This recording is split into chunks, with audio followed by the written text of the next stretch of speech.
Former President Donald Trump once told his nephew with a disabled child that the child should just die to save money.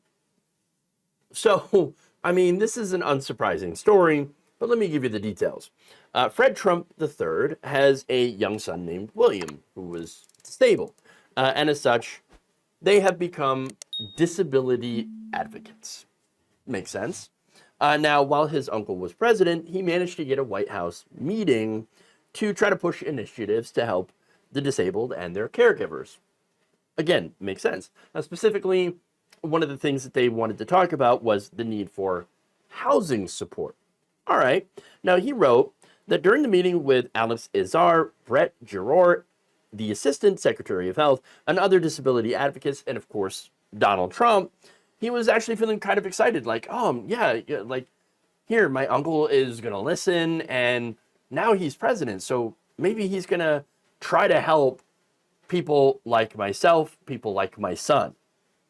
In fact, he writes, Donald seemed engaged, especially when several people in our group spoke about the heart-wrenching and expensive efforts that they'd made to care for their profoundly disabled family members, who were constantly in and out of the hospital and living with complex arrays of challenges. Donald was still Donald, of course. He bounced from subject to subject, disability to the stock market, of course, and back to disability. But promisingly, Donald seemed genuinely curious regarding the depth of medical needs across the U.S. and the individual challenges these families had faced. He told the secretary and the assistant secretary to stay in touch with our group and to be supportive. However, what happened afterwards shows who Trump really is. He writes, after I left the office, I was standing with the others near the side entrance to the West Wing when Donald's assistant caught up with me. Your uncle would like to see you. Azar was still in the Oval Office when I walked back in. Hey, pal, Donald said, how's everything going? Good, I said. I appreciate your meeting with us. Sure, happy to do it. So he sounded interested and even concerned.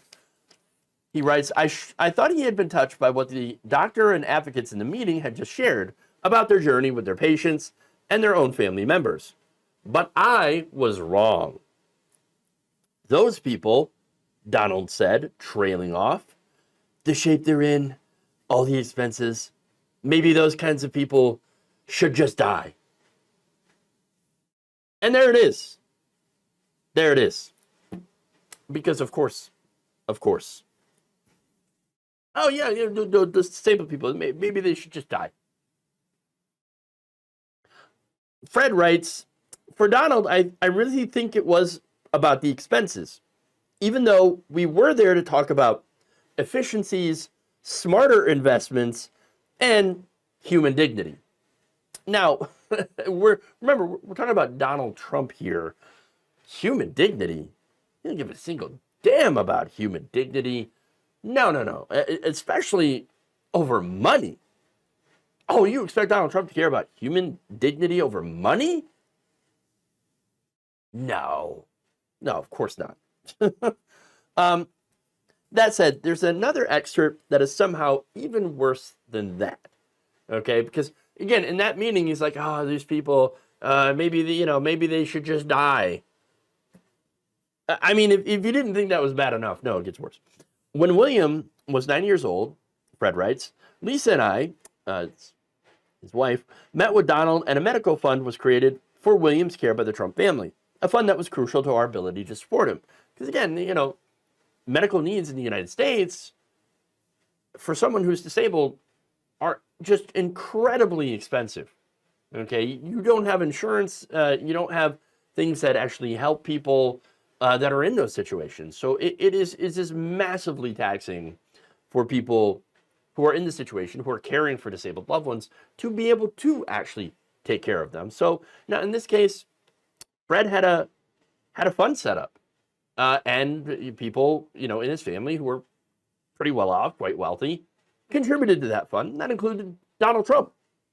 In fact, that medical fund was supported by Fred's uncle Robert and others in the family until he died.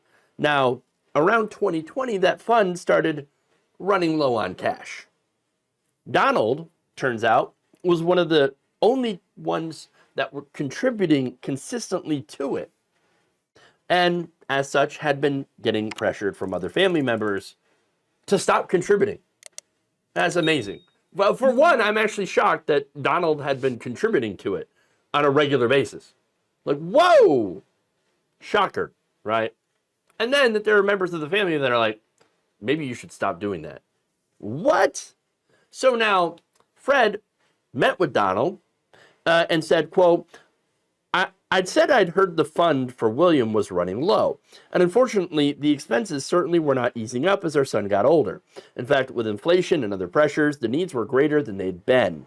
We're getting some blowback from Marianne and Elizabeth and Anne Marie. We may need your help with this. Eric wanted me to give you a call. To which Donald had took a second, as if he was thinking about the whole situation, and said, quote, I don't know. Letting out a sigh. He doesn't recognize you, meaning his son. Maybe you should just let him die and move to Florida. Now, at that point, his son is 19 years old. Okay? And yet, you've got Donald Trump saying, hey, he doesn't even recognize you. Just let him die. Let him die and move to Florida. I mean, look, for one, he was saying, let him die about other people's disabled family members. Okay, that didn't surprise me about Donald Trump. But now he's talking about his own disabled family member and saying, why don't you just let him die? And he doesn't recognize you anyway. Really? How do you know that? I mean, it's horrible, horrible. And even if he didn't, does it matter? It's still family. Apparently, to Trump, it doesn't matter. You know, because he costs too much. Oh, that's it, huh? Now, Fred wrote that if we couldn't change his feelings about William, that was his loss. He would never feel the love and connection that William offered us daily. And so, yeah, that's because those things don't matter to Donald Trump. Now, look, there are so many people out there who think of disabled people as less than human, that they're throwaways, that they're just drains in society. Donald Trump is an extreme example of that, but the reality is that our society really doesn't value people with disabilities at all. And why is that? I think that's mainly because they don't generate money for capitalists. I mean, think about it. Trump's entire view is not unlike many other people's view, actually. To them, disabled people are just a drain. That you know, and that, oh, they would just be better off dying, okay? And that we would be better off not having to care for them, not having to waste our resources on those people. Now, that's really, really messed up, especially if you describe your ideology as pro-life, okay? You should not be in favor of something like that. Now, Donald Trump, of course, he has no ideology other than, how do I make money? How do I get power? And so money for him, I mean, trumps everything else, including his disabled great nephew. And so, again, when it comes to being pro-life, this is not pro-life. This is pro-life only if you're useful.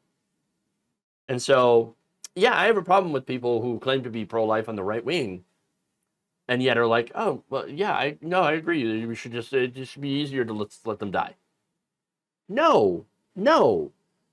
Apparently you only think that, people who are useful to certain people, to, like I said, to capitalists, if you can generate profit for someone else, or if you can fight in wars for resources, then you're useful to society. Then we're pro-life. But if you need help and you need resources, well, then you're not useful. And therefore, we have no use for you. You are expendable. That's how they feel about some certain people. And it's a really awful, terrible way to look at humanity. Instead of looking at disabled people as actual human beings, I'm not surprised in the slightest that this is the view that Donald Trump has. Because when you look at a lot of the other stuff that he said, and you look at some of the previous statements and ways that he's treated the disabled community, I mean, even when he was talking about the Paralympics, like, oh, it's really hard to watch. Why is it hard to watch, Donald? Why? Why? Well, we know exactly why. And so this just backs up other things that we have learned about Trump and how he views people with disabilities. And now we know that if it were up to him, he would just let them die. Thank you for watching. If you enjoyed this video, please like, share, subscribe, hit the bell icon in order to get notified whenever a new video is released. And if you want to support independent, progressive media through this difficult time where it seems like everybody is shutting down, you can become a member on our YouTube page, you can become a subscriber on Facebook, or you can go to my Patreon. It's patreon.com/Jeff Waldorf. Thank you.